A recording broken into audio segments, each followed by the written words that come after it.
E o staff de Fred tem reunião decisiva com o Fenerbahçe nessa quinta-feira, notícia que importa para o torcedor do Galo. Fred, ex-volante da seleção, tem mais um ano de contrato no Fenerbahçe, mas pode acabar ficando sem espaço no clube turco para essa última temporada, tudo por causa de uma alteração no regulamento do campeonato turco. Até a temporada passada eram possíveis 14 estrangeiros. A Federação Turca sinalizou com uma redução para 10 estrangeiros e outros 4 estrangeiros com um limite de no máximo 23 anos de idade. O Fenerbahçe exigiu que essa nova cláusula passasse a valer apenas a partir da próxima temporada, mas a Federação Turca definiu nas últimas horas que vai estabelecer o seguinte procedimento: serão 12 estrangeiros sem limite de idade e outros 2 com até ou com no máximo 23 anos. E é diante desse cenário que o Fenerbahçe convidou os representantes do Fred para uma reunião nessa quinta-feira. Essa reunião deve ser definitiva para a escolha do futuro do atleta. Uma rescisão do contrato não está descartada, apesar de o Fred ter sido titular na vitória amistosa, disputada contra o Admira por 5-0. Nessa quarta-feira o Fred foi titular e inclusive marcou um dos gols. O Atlético acompanha com atenção. O Galo tem um acordo fechado com o Fred, mas só vai poder assinar esse contrato se o Fred deixar o Fenerbahçe livre. O Galo não pensa em pagar uma compensação financeira ao time turco, não há dinheiro para investimento em aquisição de direitos econômicos de atletas. Vamos falar desse Galo e vamos falar sobre o jogo treino que aconteceu ontem na Arena MRV. Atividade fechada à imprensa, mas com transmissão pela Galo TV. Aliás, parabéns à comunicação do Atlético pela belíssima transmissão. A gente pôde acompanhar parte do que está fazendo o técnico Eduardo Domingues nas atividades dessa intertemporada. Não montou time.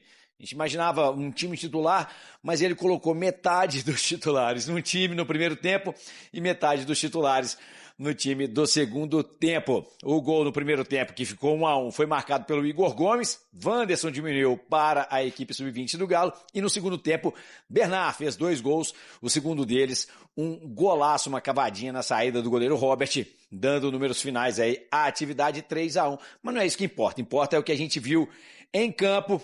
E como eu já previa, 0-0-0, intensidade, 0-0-0, imposição de dificuldade ao time principal do Atlético, vindo deste time sub-20 atleticano, que até conquistou aí recentemente o acesso à Série A da categoria, mas tem muito que melhorar. Foi completamente devastado nas últimas gestões e ainda é um time ruim, apesar de ter bons talentos nessa equipe. Só para a gente ter uma ideia aqui, primeiro tempo, o Galo teve Gabriel Delfim, Natanael, Juan Tressoldi, o zagueiro Vitor Hugo e Pacini na esquerda, Maicon Alexander, Igor Gomes e o VH, o Vitor Hugo meia, e o Coelho Cassierra no ataque. No segundo tempo, Everson, Ivan Roman, Léo Duarte, Lianco e Renan Lodi, Tomás Pérez, Cissé, Dudu jogando pelo lado direito, Bernard, Reinier e Cauã Soares, esses os times mesclados aí do técnico Eduardo Domingues. Na próxima quarta-feira, o adversário vai ser o Betim, vai ser o último jogo treino antes do retorno dos campeonatos. O Galo pega o Bahia no dia 21 de julho na Arena MRV e nessa quarta, então na próxima quarta-feira que vem, tem Galo e Betim, atividade fechada à imprensa na cidade do Galo, vai ser assim, tá? Vamos lá. Amanhã tem uma atividade aberta à imprensa na cidade do Galo. Vamos ver o que vai mostrar o técnico Eduardo Domingues pra gente, porque no último treino aberto à imprensa, cara, de bola mesmo, a gente não conseguiu ver nada. E lá ele para Max 14. E na semana que vem, esse próximo jogo treino contra o Betim.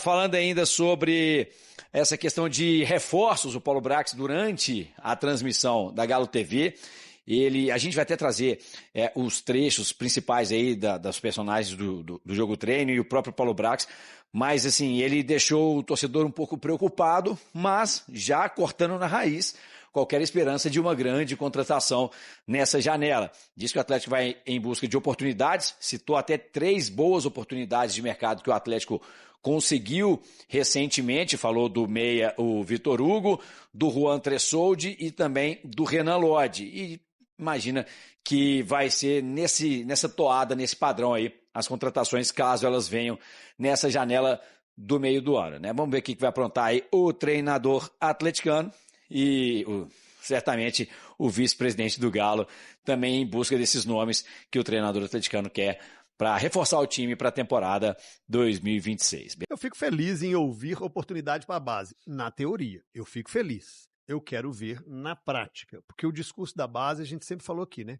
O discurso da base, ele é bonito, inclusive para a imprensa e para o torcedor, tá? Não vou ser injusto aqui de apontar apenas para o clube. É porque a imprensa pede oportunidade para a base, o menino joga 2, 3 jogos, critica. A torcida pede oportunidade para a base, joga 2, 3 jogos, é bagre e não presta. E o clube fala em dar oportunidade para a base e não dá PORRA nenhuma, ou seja, porcaria nenhuma. Fala e vai muito na teoria. O discurso da base ele é lindo, ele é bonito. Tanto para essas três pontas, né, de clube, imprensa e torcida. Mas a gente tem que ver também, e o torcedor tem que lembrar, gente, que o Pedro Daniel ajudou e muito, e entende e muito de fair play financeiro. Ele foi um dos que ajudou a implementar o fair play financeiro na CBF. O homem tá querendo segurar, velho. Mas será que é o Pedro Daniel? É que o Pedro Daniel, ele também tá abaixo dos donos. Sabe que não vai...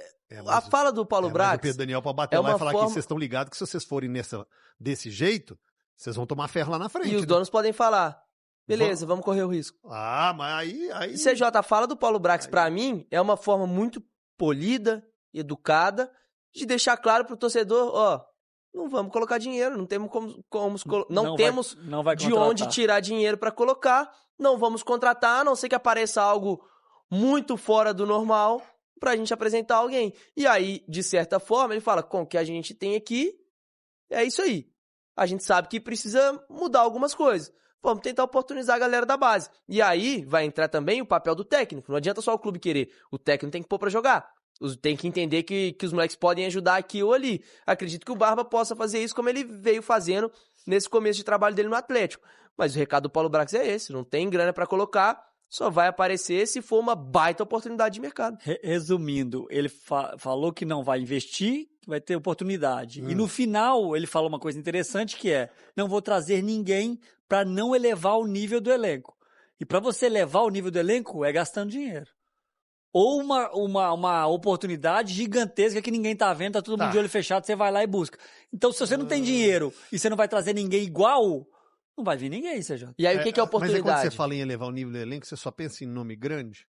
É errado eu pensar assim, Tá. Eu trouxe o Vitor Hugo, não o zagueiro, o meia, em que ninguém apostava, ninguém foi receber no aeroporto, ninguém colocou nos ombros, ninguém colocou bonezinho de torcida organizada e desfilou com ele.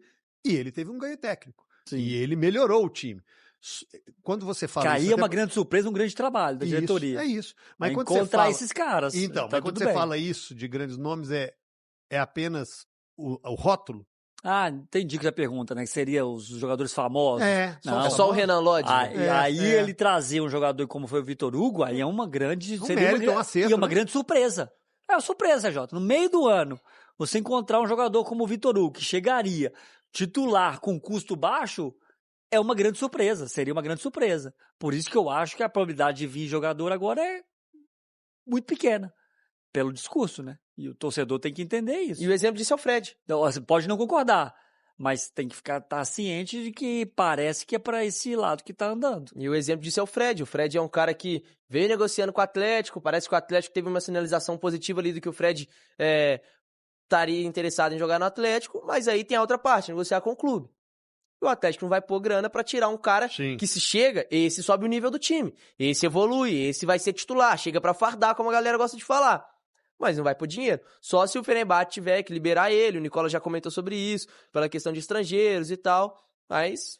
O exemplo disso é o Léo Duarte. Chegou, todos nós aqui, sabemos nem se vai ser titular. Talvez vai brigar ali, a gente até acha que o Juan e o Lianco provavelmente deve ser a defesa titular. Se esse cara chega e faz o que o Vitor Hugo Meia tá fazendo como no primeiro semestre, o que o Juan grande trabalho, nós vamos falar, grande trabalho da diretoria. Trouxe um cara, beleza, um cara ok e tal, bom zagueiro, que veio para brigar e virou titular absoluto e não foi um gasto tão grande assim, grande trabalho. É isso. É aí que pode vir desses jogadores assim. Ontem eu sei que o senhor viu a partida, Henrique, que viste do amistoso, do jogo treino, dos garotos contra os veteranos. Algo a se destacar? CJ, pouco, né? Pouco a se destacar. O Barba, ele colocou, como o Iguinho colocou muito bem ali, ele faz um time meio titular, meio reserva no primeiro tempo, depois ele troca todo mundo, põe um meio titular, meio reserva também no segundo tempo. No primeiro tempo, a galera acho que sofreu um pouquinho mais com a molecada da base, na correria e tudo mais, mas você via que o time profissional também não tava numa entrega de um jogo valendo. Tava no ritmo de treino, no pique de treino. O que mais me chamou a atenção é que eu falava que eu ia observar. Qual é a ideia de jogo do Barba? Ele vai tentar mudar alguma coisa ou vai seguindo pelo mesmo caminho? E é o mesmo caminho. Coisa? Mesma coisa. Taticamente que eu tô falando. O desenho ali é o lateral / zagueiro pela direita, o Lodge jogando mais como ala. Coelho pela ala. Eu gostei que ele colocou o Alexandre Maia, não sei se é um teste que ele tá esboçando pra tentar, mas no segundo tempo colocou o Cissé, que também... A mesma coisa que o torcedor tá acostumado. 2 meias por dentro, né? Igor Gomes. Atrás do centroavante. Igor Gomes e Vitor Hugo no primeiro tempo. Aí no segundo tempo ele troca e aí vem o Bernard como meia. Mas as mesmas coisas que o torcedor tá acostumado. Era Bernard e Renier como meia atrás do Calma Soares, que perdeu um gol quase que feito no segundo tempo. No meio de campo, o Maicon, um cara mais do passe. O Alexandre um pouco mais habilidoso. O Cissé de mais correria. Mais do mesmo, CJ. Eu achei, assim, muito engraçado a repórter da TV Galo pedir desculpas ao Paulo Brax para tocar no assunto reforço, né? Algo que, na minha opinião, ele já deveria abrir entrevista falando daquilo e deveria ficar boa parte da entrevista falando daquilo, né? Enfim, mas é isso aí, né?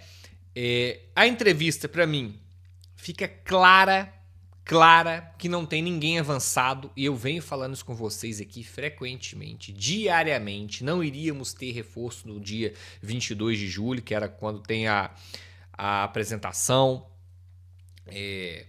Não tinha ninguém avançado, o Barba não ia ter ninguém aí de novidades no plural, era só o Léo Duarte mesmo. Comentei com vocês que não vai chegar ninguém de pias e tal, e a entrevista ontem fica claro que não tem ninguém avançado, que é pra gente não criar expectativa, né? Eu falo com vocês, mais vale a verdade salgada do que a mentira doce, né?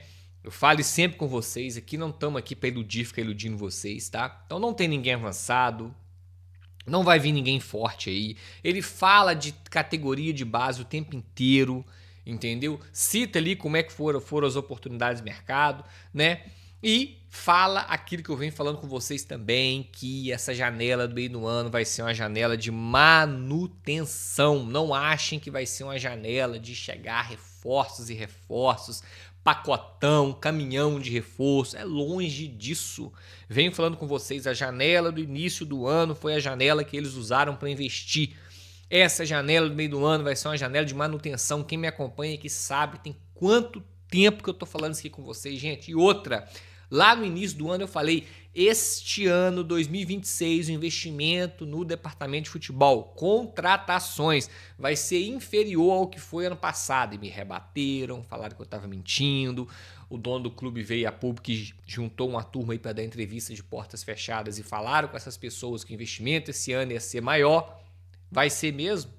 Tá na cara que não, né, gente? Tá na cara que não. Resta a gente só aguardar o final pra gente comparar o balanço de 26 com o balanço que vai ser publicado em 27. Lembrando que o balanço de abril de 26 é referente ao ano passado e o balanço de abril de 27 é referente a este ano. É sempre um ano à frente, um ano para trás os resultados, né, gente? Balanço é assim que funciona. Mas é isso. Abre aspas para Paulo Brax em entrevista. Para quem não pôde acompanhar, a gente vai reagir ela aqui. Na primeira janela, no início do ano, fizemos uma reformulação grande, ou seja, né, evidencia que a janela que tinha que fazer movimentação foi a janela do início do ano que eu venho falando com vocês. Precisávamos de espaço para planejar pensando na base.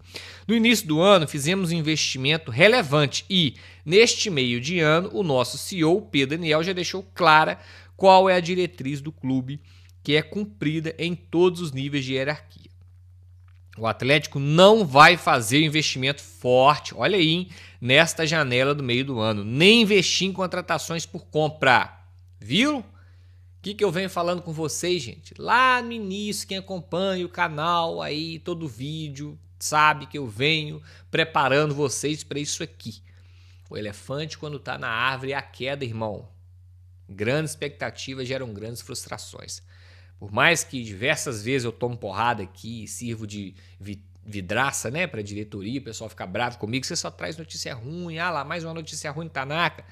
Eu prefiro, assim, falar a verdade e a verdade salgada do que ficar aqui jogando 1 milhão de situações pra vocês e no final, irmão, não vai fechar com nada, entendeu?